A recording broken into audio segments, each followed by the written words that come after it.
When it came down to answering every one of those questions, not one tweet from Kari Lake explaining why there was the problems at the polling site. And I am glad that everyone is aware that Club 20 has not chosen a nonpartisan moderator. You know what? Always. This debate is not about I believe me, that it's relevant Congresswoman because I think that Boebert. it's fair to everyone here We to are understand going to go that ahead. Club 20 knowingly chose you to moderate this debate. I don't think it's fair to the audience or to you. You're a great deflector. You know, if you'll just answer the question, but you're not going to, so that's fine. I wanted to address my senators, Cruz and Cornyn, who neither of whom regrettably are in the room right now.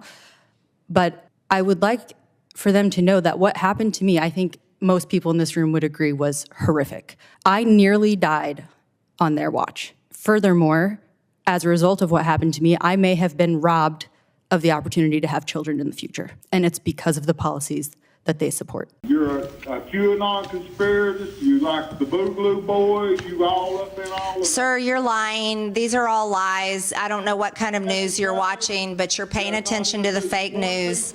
I'm sorry. You are lying. Oh, you are a conspiracy theorist, aren't you? You watch CNN, Conspiracy News Network. Good for you. Conspiracy theorist. I think he's at home with his aluminum foil hat on. This guy's great.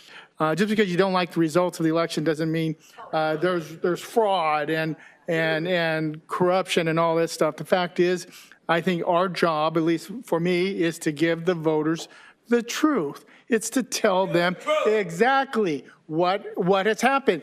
They have been able to answer every question that has been brought up and gave an explanation. You may not like the explanation, but they gave an explanation, and that's the important.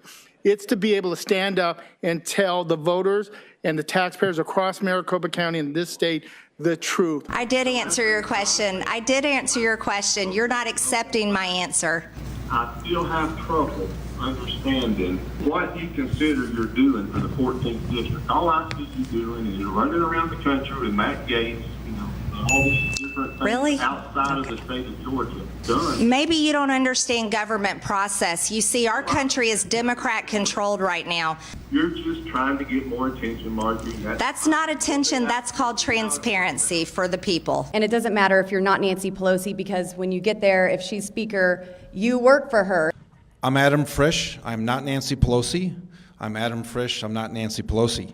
Nancy Pelosi is running a con game in Washington, D.C. Nancy's con game works like this. Stop liberal extremism and help fire Nancy Pelosi. Of Nancy Pelosi's con game, Nancy Pelosi plays, and it seems that my opponent is all on board with Pelosi's con game. I'm Adam Frisch, not Nancy Pelosi. You are a Green New Deal extremist. But, here's the deal. In Washington, D.C., the problem is there's not enough of me. Last Congress, we were 5 short. Do you promise to serve your full term, if reelected, even if your dream job of becoming a Fox News commentator comes up prior to the end of your second term?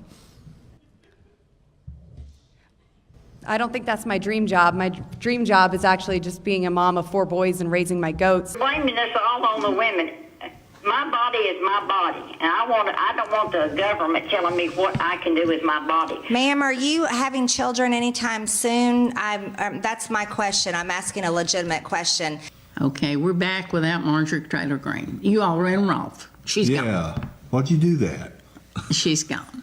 So we'll take your calls or comments or whatever you got to say, but she left. She wants to tell one side of the story. She posted 28 different tweets. I looked at it right now, but not one tweet. Once the public comment was done, that was it. They shut it off. The biggest concern I have is if this election is certified, the only parties that will benefit from this are the cartels. You are vote traffickers. You are a vote trafficker.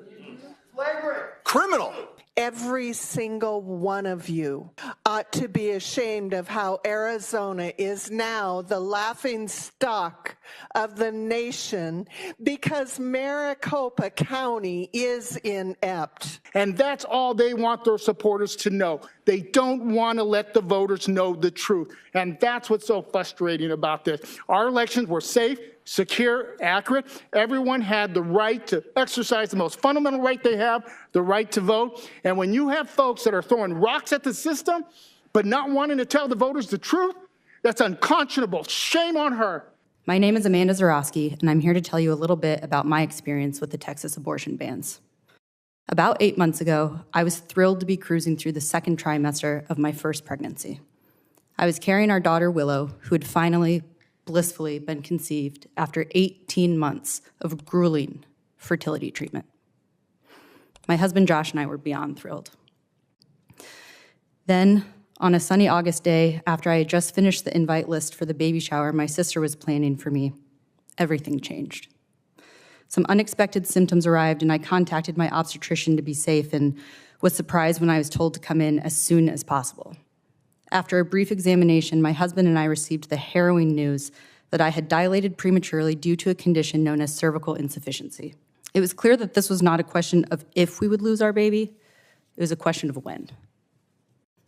I asked what could be done to ensure the respectful passing of our baby and to protect me now that my body was unprotected and vulnerable. I needed an abortion. My healthcare team was anguished as they explained there was nothing they could do because of Texas's anti-abortion laws, the latest of which had taken effect 2 days after my water broke.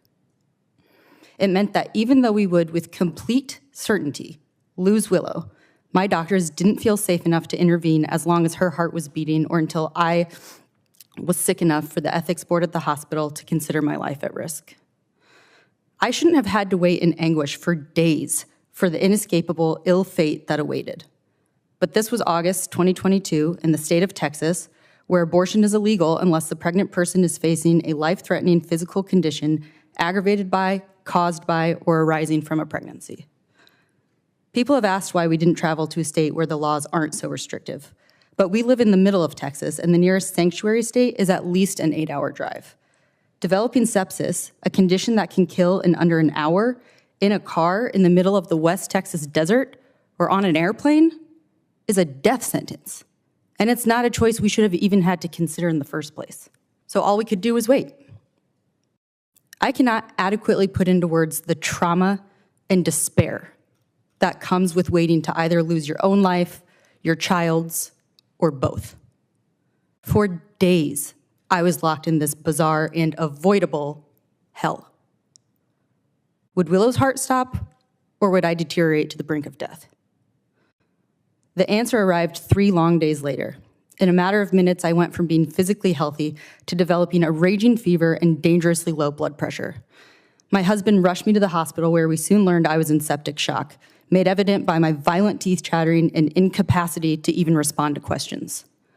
Several hours later, after stabilizing just enough to deliver our stillborn daughter, my vitals crashed again.